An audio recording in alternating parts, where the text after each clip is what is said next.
Welcome to the Chaos Whispers of Healthcare, the podcast for busy healthcare leaders who are ready to get out of survival mode so they can focus on what matters most. This is where the burnout stops and the real talk starts. I'm your host, Dr. Megan Carter, and each week I sit down with healthcare innovators who get it. We will unpack the chaos, laugh through the hard stuff, and get you at least 2 practical tips you can use at work right away. If you're ready to clear the chaos and lead with impact, you've come to the right place. Let's jump in. Welcome back to the Chaos Whispers of Healthcare, the podcast for busy healthcare leaders who are ready to clear the chaos and lead with impact. I'm your host, Dr. Megan Carter, and today we are talking about a skill that most leaders are expected to have, but very few have actually been taught. And that's how to speak in front of groups in a way that people actually listen, understand, and act. And this is for all healthcare leaders, whether you're a brand new leader and you're giving your first board report, or if you've been a leader for decades. As a leader, we all have the responsibility to share important messaging with our teams. And because it's not something we typically learn in our leadership development, I thought today's expert would be really helpful to give us both confidence and clarity in that messaging. So today I am joined by none other than Eva Rose Daniel. She is the founder of The Speak Shop, which is a company that helps CEOs, professional speakers, and teams develop and deliver compelling speeches. She's been in the communication industry for 20 years. And she also lives in the Nashville area with her husband, her 4 kids, and a crazy dog. I actually found Eva through LinkedIn. I've been following her content for a couple of years, and I ended up joining her Speak School as a founding member. And it has completely changed how I show up in my keynotes and my workshops. So welcome to the show, Eva. Thank you so much for having me, Megan. This is so fun. Love it. Love it. So let's start here. I usually ask my guests what their most chaotic moment in leadership is, but I want to specify around speaking. So if you could share with the audience, maybe what's one moment where you either completely bombed or maybe struggled while speaking, and what did that teach you? Only one? Okay. Well, one I had was last summer. I was invited to speak to a group of women leaders, and a miss that I had was I didn't get enough clarity on the front end of who all was going to be in the audience. And so since I was women leaders and they'd brainstormed some topics, I had prepared a lot of the content being a little bit more women centric. I even had some really funny humor, almost like a minute or 2 of stand up. I arrive in the room and I realize over 25% of the attendees are not women. Some of my content is not going to work. And then on top of it, this is Atlanta. It's July. It's very, very hot. And my outfit choice did not match the weather. I was way overdressed, so I was very overheated. And as a result of being overheated, I kept kind of flushing as I was presenting. And it was not my best. It was not my best performance, but it did teach me a couple of things. I always like to evaluate my own speaking. And one is just always making sure you're really clear who the audience is, what they already know about your topic, what they need to know about your topic, getting a little bit better scope there, and then wear a breathable outfit if you're ever speaking somewhere that's a lot warmer than your climate at home. And so that was definitely one that I had a little bit more recently that didn't go quite as planned. I love that. Well, thank you for being vulnerable and sharing that story. And that is so real. Every speaking event that I go to, I learn something new because, there are wins and there are struggles. You get both. And I love that you take the time to evaluate that. So thank you for sharing that wisdom. Yeah. So let's talk about your past. So maybe give us just the short version, but how did you become an expert in helping people speak with confidence and clarity? Yeah, well, absolutely. I started with a love of radio. So I was a news anchor for a couple of years of college, and the first 15 years of my career, I was in the radio, podcasting, YouTube, all of this kind of things that we're doing today. I absolutely loved it. And then along the way, I saw an opportunity to be a speechwriter for Dave Ramsey. He's a financial expert. He has a daily talk show, helps people get out of debt, save for the future. And so that's what initially brought me to the Nashville area to write for Dave and his team of speakers. And then 4 years ago, launched my own company, which you did such a great introduction of there. So I've been in this industry a really long time. I joke all the time that I think that my parents are amazed. I've made a career talking about talking because I was definitely always that kid who had a lot of things to say. One time, one of my mom's friends told her that I could talk the legs off a cast iron pot. I had no idea what that meant. I could tell it was an insult. But so I actually feel vindicated now as an adult that I made a 20-year career about it. But I would say communication is something that I've always just been passionate about, interested in. And I love not only working on my own communication skills, but helping other people show up better in rooms, in meetings, on stages. And that's really what I'm really passionate about is I want every single person to step into the room with a confidence that they can give a great presentation, even if it's just, a 2 to 3 minute Monday morning update at their team meeting. Everyone should have the confidence to be able to step in to a room and communicate their ideas. I love that. I love it. And that euphemism about talking the legs off of a cast iron pot is such a classically Southern. I know. Doesn't Well, that sound like something a Southerner would say? So there you go. I'm picturing Dolly Parton saying it like in Steel Magnolias. Like Yeah, that is with like a horrible. twang, maybe with a little bit more of a Southern twang than I have because I moved here from somewhere else. So I don't have the Southern accent, sadly. I love it. I love it. That's hysterical. Thank you for sharing that. And you do it so well. And your passion as someone who has worked with you and been coached by you, your passion comes through so clearly. So I'm so grateful to hear that you have not only found something that works well for people, but it's aligned with your values, which is huge. So let's pivot a little bit to our healthcare leader audience. Why do you think even a high performing healthcare leader might struggle with public speaking? Well, I think you actually hit it really well in the introduction. I think what happens a lot of times, and this is true with any profession, and I know with healthcare, a lot of times you rise in your level of leadership in an organization, and now suddenly you're in a position where you're expected to speak in front of others. Maybe it is those team updates or Monday, maybe it's internal, maybe it's external, maybe you're starting to show up at industry events or speak on stages, but you haven't necessarily ever received training on public speaking, maybe at best you took a class in high school or college, but that class you're drawing on skills that may or may not be applicable to the real world work environment that you find yourself in. So at best, you're trying to draw back on a class that you had 10, 20, 30 years ago that may or may not was helpful if you even had a class at all. And so a lot of times it's just, one reason healthcare leaders struggle is you've never had training and now you're expected to regularly speak. And so that's a really big one that I see. And then a lot of times it's kind of a lot of people can have a mindset that, well, some people are just good at speaking and that's not me, not realizing it's a skill just like any other that has grown and developed. So if you see somebody that you feel they are such a powerful, great communicator, more than likely they've just spent more time than you have developing those skills. They are skills that you can develop. And so a lot of times it is that mindset shift of thinking through of like, okay, you know what? This is a part of my job, whether I like that or not. Some people enjoy public speaking, some people don't. A lot of people kind of fall in between. But if it is a part of your position and your role, and I do believe it should be because it's one of the best ways you can grow your career. But there is this level of humility of just saying, you know what? This might just be an area I need to learn a little bit more about because maybe you just haven't put the focus on that aspect of your career before. Right, absolutely. And as you were describing that so beautifully, a thought that I had, in reflecting on my own leadership experience in healthcare, and the audience knows this. I mean, we have to deliver sometimes really gut wrenching, heartbreaking, soul crushing news to our team, Yeah. whether it's, a financial blow and we have to make some cuts, or, if we've had a devastating patient safety event, or guess what, the regulatory people are here. It is so rare that we get to give good news as well. And so I think it's even more important in healthcare to learn how to deliver a message in a way that keeps the audience whole and maintains that trust, because without trust between that leader and that team, patients suffer, the visitors, it's so high stakes. And Mm. yet it's all the training I've done, all the board certification, nowhere do I see in the healthcare leader industry people teaching us how to do this well. So I'm so excited that you're here to talk about that. So maybe let's talk about, if I'm struggling with this, give us some examples. What does it actually look like in healthcare if we're struggling to give that message? Well, and I think that is you just teed on it a second ago is that sometimes you're delivering that bad news.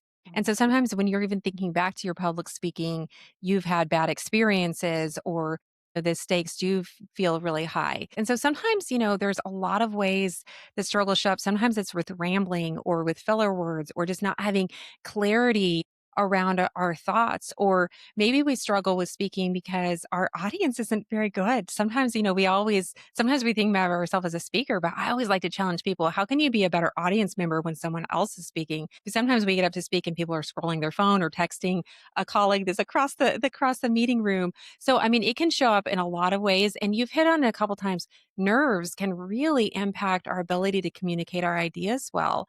And so one practical tip that I always like to give people who do struggle with nerves is, I mean, research shows 7 out of 10 people struggle with public speaking anxiety or glossophobia. Now you have a phobia that you can call it. But I also, sometimes that also just stems from the fact if you're not doing something regularly, and for some of us, public speaking is not something that you're doing all of the time. It's feels very high stakes and nervous. If you're speaking every day, it becomes less intimidating. But if you're not doing it as often, it can feel really overwhelming. So, a couple practical tips I always like to say for those who do struggle with nerves, and often we all struggle with nerves. So, I always say too, you might not struggle with nerves when you're speaking in front of 10 or 20 people. Put you in front of a conference of 500, suddenly you're going to have nerves again. And so, one thing I always encourage people to do is to change your mindset around it.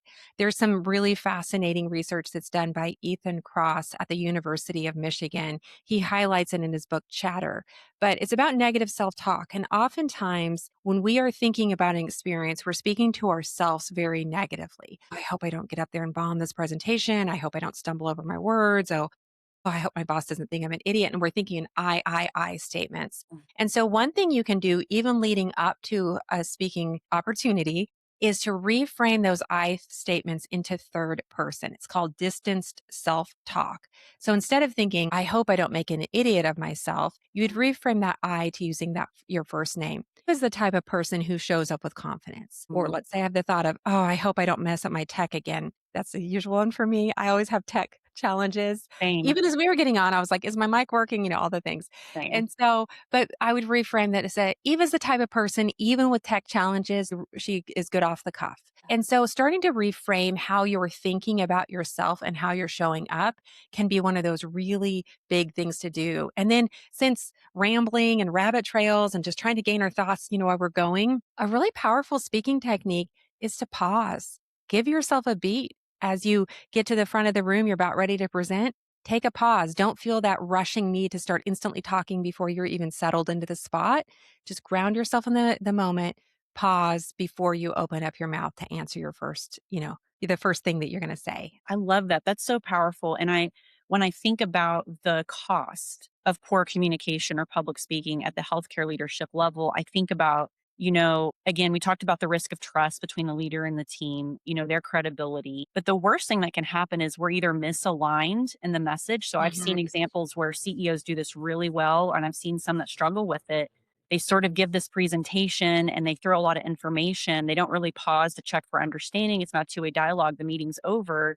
And there's always the meeting after the meeting. It's always the hallway conversations that happen, right? We're all discussing amongst ourselves. And people will walk away with 12 different key takeaways or 12 different deliverables. And so, if we were just making widgets and it was routine work, not a big deal. But in the high stakes world of healthcare, we really can't afford. So even something as simple as a team huddle where you're looking at your metrics board or we're rounding with patients and their families, being able to communicate clearly and effectively, especially when we're stressed and overwhelmed, becomes even more important in my mind for these healthcare leaders. So I love that you described that and even gave us some tips for that. Well, and what you were just sharing there too on that high stakes, that those high stakes moments of communication, a lot of times we don't really think through what poor communication is costing us, our Right. teams, our companies. I sometimes even frame it for teams. If you have a regular, staff meeting where someone is regularly popping up to share an update and they're not a good communicator, not only does it cost, the 10 minutes of time multiplied by however many dozens, hundreds of people in that payroll perspective. But then that follow up communication. Well, now we need to have a meeting about the meeting, or we need to send some emails to clarify because maybe if that communicator wasn't clear, now that there has to be multiple meetings to, oh, well, what they were trying to say was, or the point was. So spending a little bit more intentional time can make a huge difference. And also, I think as individuals, we don't always recognize how communication can be high stakes for our own careers and our own advancements. I mean, if you're listening to this and you feel that you're maybe a little stuck in your career, maybe you're not advancing to the level of leadership that you would have hoped by this point, it could be because of your communication skills. And Yes. not just public speaking, it could be your communication skills in emails or in meetings or in lower stakes environment, not necessarily just quote public speaking. But so I always just like to challenge people that, yeah, again, if you're kind of plateaued in your leadership, is it communication related? And it's worth a question at least. I love that. I love that. So, if I'm a listener and I'm recognizing myself in some of this, let's pivot now to the solution. So, for the listener's sake, we're going to talk about three different strategies. So, we're going to talk about internal versus external communication. We're going to talk about making data actually engaging because Lord knows we talk about We data all need help with that. blue in the face in healthcare. And then we're going to talk about speaking with confidence even when you don't feel it. So let's start with internal versus external communication. Eva, how should leaders think differently about speaking in internal meetings versus external presentations? Well, there's several ways. One with internal, you are working in an environment where your team knows the jargon, they know you. So you've already established that level of ethos, that credibility where they view you as a valuable team member. So you're not having, as a speaker, you're not having to spend as much time establishing, unless you're new to the team, but not as much time establishing like who you are in the context. I am very passionate, as you know, Megan, about storytelling and having big, fun opens, internal updates, especially meetings. We're not needing as much of that. We always want to have some sizzle with a steak, not just the information, but you probably don't need as much. You don't need this huge crescendo, inspirational close at the end of your 3-minute team update. But a couple internal things that I always want to challenge people with is think about, and this is both true internal, external. One of the biggest mistakes people make is procrastination, Mm, waiting too long to work on the content, too long to practice the delivery. A lot of times, especially on those internal things, we think, oh, it's just coworkers. I'm going to just show up. Give your audience the respect of practicing your content prior to delivering it. Even if it's just a meeting update, instead of just walking in there and finding the words as you're going, pick a point. Make sure your presentation has one clear point. Just a second ago, you said, that presentation that leaves with 12 points. This is the same on an internal update. Seeing internal or external, every single presentation you give needs to have a clear point that everything else points towards. But one of the great things about internal is you don't have to spend as much time, hopefully, establishing that credibility, that trust, because people you already are credible and trustworthy on your team, if nothing else, because of your title, your position. External events, though, I always like to say, one of the biggest differences is being really aware of who your audience is, mm, how much they already know about you, your company, the industry. It's very easy. We all have this curse of knowledge. We know all these things. We assume everybody else does too. If you're speaking externally, you want to be very sensitive of any sort of jargon. Are you making things more complicated? Do people kind of have this base understanding? It's easy to make assumptions. Well, everybody knows this because your team knows this, your company knows this. They probably don't. You probably actually need to dramatically simplify the message you're taking externally out there. And then again, externally, you're going to want to be spending a little bit more time how you're establishing your authority, how you're entering the room, how you're framing your expertise, because people, they're kind of asking, why should I care? What's in this for me? And hopefully internally they're not doing that, but externally, you need to establish more of that credibility with your audience as you're opening your mouth to say things. So there are a lot of similarities in terms of, hey, you need to have a clear point, you need to have structure, you need to have a clear flow for your content. Obviously, from a delivery perspective, we want to show up as our best selves in the way that we command the room with our language and our body language. But a couple of those key differences are really audience centric, yeah, knowing who you're speaking to and what do they already know about your topic? What do they already know about you? So right. even again, on those team updates, if you're speaking to, people listening to this podcast have various size of companies that they work for. If you're speaking, let's say you're at a little bit larger company and you're speaking to a different team than your own, within the company, you're going to need to establish a little bit more of that credibility, a little bit kind of bringing the audience up to speed with what your team is doing. So again, we're always asking those audience questions because that really affects both the content and our delivery. Yeah, I love that. And so I want to make it practical too, because it's such great points. So we've got the internal, how we evaluate the through the lens of the audience. But if I'm listening and I'm leading a team meeting tomorrow, so let's say it's internal and I know I'm on the agenda and I have to present, what's one thing I could change immediately that would make me more impactful? There's 3 questions to ask of your audience. What do I want my audience to know? What do I want my audience to feel? What do I want my audience to do? You can replace the word audience with team. What do I want my team to know? What do I want them to feel? What do I want them to do? And just make sure that that's really crystal clear in the content that you create. Beautiful. And that's such a great example of how practical your tips are, especially in the speak school. So for anybody who is looking for, just super quick, I'm super busy, I want the most practical rundown. Eva is the best with this. So thank you for that. Thanks. Thanks for being a part of it. You're such an active and engaged member. And Oh, so I thanks. do in the Speak School, I do live coaching, and Megan's always jumping in with sharing things, which is Yeah. fantastic. You're a great communicator, which is why you have a podcast. Oh my gosh, thank you. I appreciate I'll take all the praise I can get. Absolutely. Let's also talk about data because we are data rich in healthcare, understandably so. We are measuring literally thousands of metrics at any given time across the organization. Most of it loses the room. It's just we know it's boring, we know it's dull. And why do you think sometimes we lose the room? And so and how do you turn that data into something people actually care about? One reason we lose the room is because numbers, especially big numbers, kind of make our brains shut off and our eyes glaze. I love sharing the story. This happened just a couple months ago to me.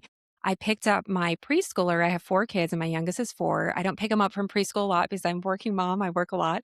But I picked him up from preschool. We were driving home and he looks out the window and he's looking out the window and he goes, "Mommy, I just love you a million much."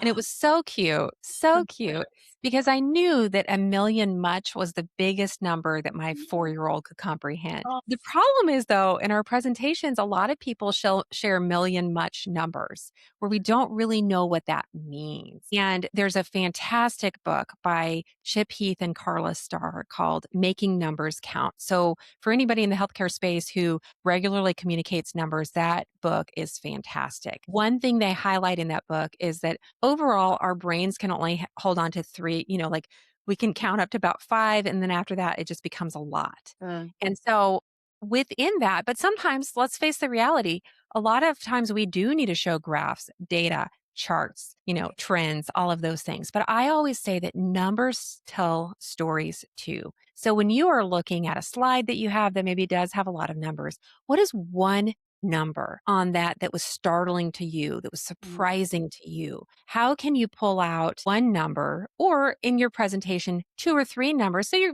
are still showing because they do need to see the trend, the bar graphs, all the things. But what is one really interesting thing you can camp out on? Hey, you guys, I really want you to pay attention to what happened in December of 2023 because I think it affects us today. mm, Or, we're looking at, I want you to see what happened on January 17th. Why the spike? Or why did it dip? Or whatever the thing is, pulling out one specific thing, and then how can you make that grounded in something concrete, relate and relatable? Maybe you can create a little bit of a story around it. Maybe you can pull it out. So let's say, even instead of, let's just say you are using big numbers of, yeah, 27 million. That's yeah, a big number. right. So could you relate it, say 27 million, or 1 out of every 10 adult Americans? Think of it that way. Relating it to something more small, more graspable, Mhm, can help kind of translate that number. Or maybe you give a metaphor. So you can maybe even say, hey, think of this as being like a cluttered desk that has 200 files and you're trying to pick out which one you're going to work on today. That's the situation our customers are facing, clients are facing when they look at this. So, can you create an analogy, a metaphor? yeah, Can you share a story around it? Or can you build up, if nothing else, instead of just, slapping all your data and numbers down, can it all build up to something? So, what is the biggest number reveal? So instead of having like the big numbers, little numbers kind of all together, can you restructure your content where it builds up to something, the most interesting point? yeah, Or yeah, the reverse way, can you start with a really big number and then distill it down to the 1? So yeah, the million much, okay, there's a million much, and then there's a 700,000 much, and there's a this much. But hey, let's look at how this affected one person in our network named Katie. And then can you maybe share a quick story? So again, numbers and data tell story too. So you want to just think through when you're in that position of how do I make some of these numbers at least a little bit more relatable, have a little bit more pop, have a little bit more interest. Let's say you are, though, in a situation where you really are showing those slides with graphs, data, charts, numbers. Can you, from a design perspective, highlight in red, yellow, circle something, make it pop out on the slide? So maybe you kind of magnify on just that section again to draw the attention to it. I Yeah. always remind speakers, you've heard me say this many times, you, not your slide deck, is the presentation. If you Yeah. wanted people to just see the reports and the data, why are you not just sending it in an email? The reason why you've brought people into the room and that you are getting up in front of them to talk is because you have something to share about it. You have thought leadership about it. You have thoughts about it. You're the one that needs to be presenting. Maybe it is that high stakes, that bad news. Yeah. They need to hear from you that, authority, that compassion, that empathy, all of those pieces. Yeah. But reminding yourself that I am the presentation. Yeah. This slide deck, it is just the content that is along for the ride. And so really and don't feel like you have to cover every single thing, every single number, because more than likely you are going to be sending it out in an email later. So make sure that when you are presenting, you are pulling the things that only you can give from that. I How love can you that. bring those numbers to life? How can you Yeah. bring that data to life Yeah. with the knowledge, the expertise, your position that only you can bring? I love that. I love that so much. And I have two, as you're saying this, I'm just having these thoughts. There are two quick examples I want to give where people did exactly that, where they, is a storytelling distilled it. And one is a hospital CFO at a health system I worked at was the only hospital CFO I've ever seen do this. But when he would give the finance report, he took the time to learn what the clinical leaders needed to understand. And as he presented the op margin, the P&L statement, he put it in clinical terms that we could understand. Mhm. And it did two things. One, it built trust with him because we felt like he deeply cared about us. This man absolutely did. He was a great CFO. But two, it made us better advocates when we needed to justify an additional cost or an additional FTE.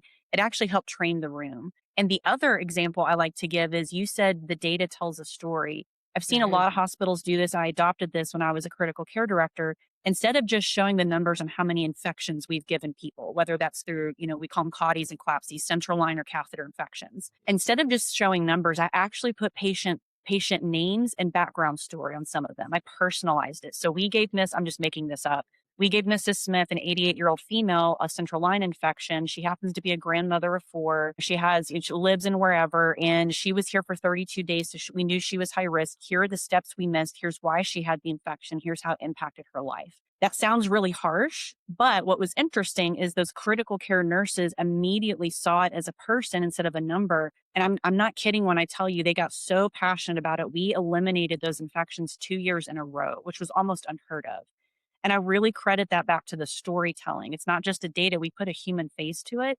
So that's another Mhm. pro tip for the listeners when you're trying to show data to your team, make it human because that's what we're in the business Yes, of doing. make it human, and anytime Yeah. exactly what you're saying, Megan, how you did it, anytime you can wrap it in a story, Yep. and sometimes we think, some people, especially that are more analytically minded, that Yeah. feels like a lot of effort, it does feel like work, but it will be worth it for the way that your audience can grab that Yeah. information. It doesn't have to be this long, detailed, it can Right. be exactly what you just said, just framing it Yeah. and a little bit more of, like, the humanity aspect of the numbers. Love that. Love that. So we've talked about internal versus external and sharing data. Let's also end quickly on speaking with confidence. Now, you already talked about the book Chatter, which is an amazing reference, the third person speaking, pausing, and some of that deep breathing before you go on stage. I want you to share with the audience your love of Lay's potato chips and why. Oh my goodness. Thank you. Oh, that's such a setup. It's one of my favorites. Well, it's wrapped within a story. So 10 minutes before my first shift as a news anchor, this is, over 20 years ago now, I suddenly, had those nerves. I feel like I'm going to throw up, like my stomach's in my throat. I'm completely freaking out. Yeah. And this is not like high stakes radio. This is small, like rural town radio, but still, I was just, gripped by nerves. So I'm freaking out. And so the general manager of the radio station pulls me in her office and she goes, Eva, I'm going to need you to calm down. And I'm going to share with you this secret that has been used by radio announcers for 100 years. Opera singers use this, performers use this. She reaches in her drawer and it tosses me a bag of yellow Lay's potato chips, like plain potato chips. Totally shook me out of the moment. So Yeah. if nothing else, it just shook me out of the moment to be like, what?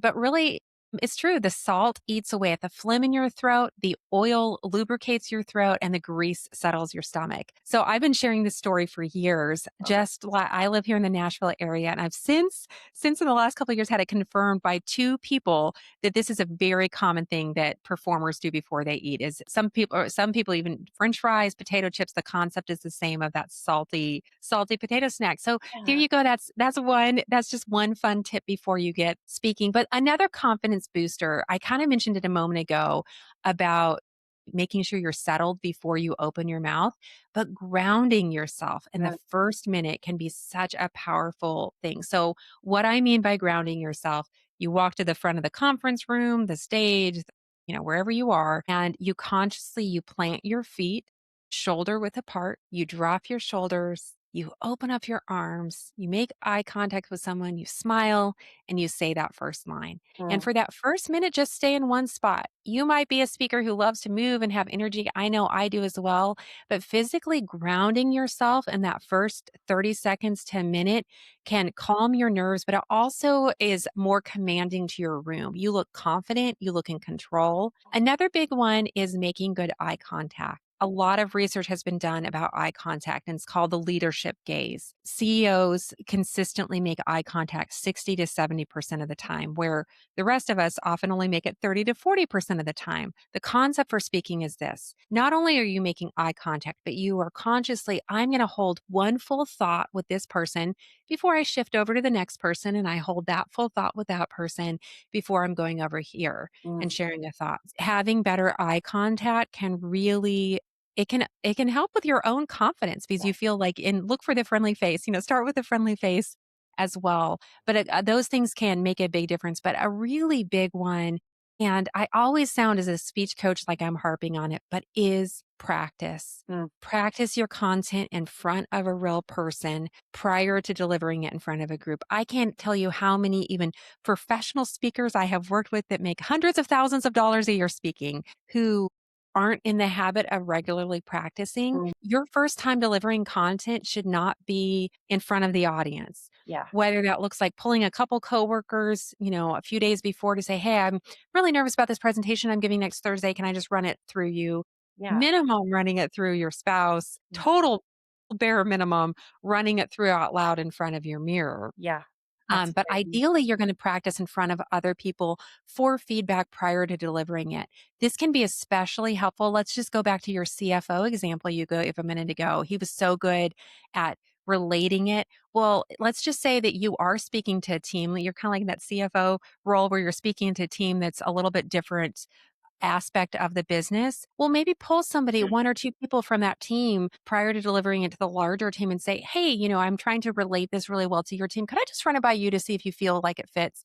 Because unbeknownst to you, you might be using some jargon or you might be Yep. making assumptions on what the audience knows. And so practice doesn't make perfect. Practice makes confidence. Right. Practice gives you the confidence to go, you know what? Honestly, I delivered this to Megan last week. That was worse and more awkward because there's one person in the conference room. Now, this actually feels easy because you already have that first rep out of the way. And That's a so good to point. show up with confidence oftentimes is a reflection not of just being in that moment and some of those mindset, physical things you can do, which are important for those last minute jitters, but it's the way that you've approached that ahead of Yeah. time. So, I Ab- mean, one of the greatest things you can do is stop procrastinating. yeah. Don't wait so long to work on the content or the delivery. Or if you're listening, don't wait until you have a presentation to think, "Oh, I should work on my public speaking skills now." There's something that you can be working on today, far before you even have that presentation on the books. I love that. Thank you for sharing that. And I'm going to be vulnerable with you in the audience. I suffer from procrastination when I feel overwhelmed or intimidated. And so, what I've learned having worked with you in the speak school is even before I book an event or even before I'm in front of an audience giving an update, I'll go ahead and prepare and practice. It's helped me a little bit. And I identify as neurospicy. So, I've learned that it's kind of my freeze Mm. response. My body feels unsafe actually even working on it because I picture myself in the moment. So that's Mm. been super helpful. I cannot believe we're already at time. This has already I been know, it has flown. an incredible Again, after we were conversation. talking about talking, I just could go all day. You can talk the legs off a copper pot, girl. I love I it. can, I can. Well, you'll love this. Last week, I was giving a 5-hour public speaking workshop to a team in Yeah. Seattle, and there was a little part of me, I'm like, "Oh, only 5 hours?" It's like, "Even that's a lot of time. That's a lot of time." Most people would be relieved if the shorter the better, and you're leaning into it. I love it. I love it. So as we close out, I always like to ask my guests something a little different because we've talked about a lot of pain points in the struggle, but I like to end on sort of a lighter note. But what is something outside of work that brings you joy or laughter right now? My kids. I have 4 kids, 4, 7, 12, and 14. There's so much energy. There's so much chaos. I feel Yes. like the chaos whispers. There's not Yes. whispering. It's like the chaos, like the Yes. chaos loudness in my house. But my kids just bring me so much joy. I mean, back to my million much 4-year-old. If you ever want some joy in your life, spend some time talking to 4-year-olds because they just say whatever they think and whatever they, whatever they feel. And kids are just so fun. My 7-year-old the other day, she goes, I don't think I want to be a parent. And I go, oh, well, like, well, why is that? And she's like, because all parents do is just boss kids around all the time. And I thought, oh, that's what I do. I just boss kids around all the time. But my kids bring me a lot of joy and we're very excited. Summer is always one of the best times of the year. So looking forward to summer. I love that so much. And I'm so impressed with you, by the way, as a fellow female solopreneur that you're handling all four. I have one 16-year-old and he's great. That might be harder though, because they're driving. Is he driving and He out and is, and about he's on the doing his own roads? thing, which is Okay. lovely, but of course, I'm always worrying about him, and the last time he said something that cute, and he's so sweet. I mean, I adore my son. He's the easiest 16-year-old I could imagine. But when you gave that story about your 4-year-old, it just made my mama heart squeeze a little because, oh, those days, they Oh, say and the they go days are so long. fast. I mean, again, my oldest starts high Yeah, school next year, and how did that it's happen? wild. It's We do wild. not get the million much comments from the 14-year-old. I'm, like, Yes, lucky for a fist pump that's over right. here. Absolutely, absolutely. Well, Eva, thank you so much for taking time out of your busy schedule to share so much wisdom with us. There's so many practical tips. And audience and listener, I don't want you to panic. Everything that she shared with us will be listed in the show notes. And then, Eva, if people want to learn more about you, connect with you, or maybe even consider the Speak School, where can they connect with you? Yeah, so you can go to thespeakshop.com and you can find information about me. I'm also very active on LinkedIn, so I would love to have you connect with me on LinkedIn as well. Eva Rose Daniel on LinkedIn. And personal stories, what she posts on LinkedIn, you guys, she constantly shares free articles and free frameworks just freely. If you just follow her, that's how I got so hooked on her, because she freely shares her knowledge. So follow her on LinkedIn. It's amazing. And if this episode has helped you, listener, please share it with a colleague who's leading meetings every day, but maybe hasn't been taught how to communicate this way. Eva, thank you so much for your time. Thank you for being on the Chaos Whispers of Healthcare podcast. Thank you so much for having me, Megan. Thanks for joining us on the Chaos Whispers of Healthcare. If today's episode resonated with you, please be sure to follow this podcast, rate, and leave a review on your favorite platform.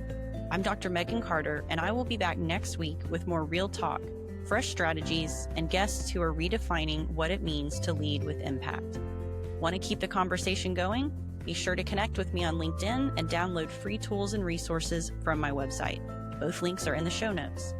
Let's heal this broken healthcare system together, one day at a time.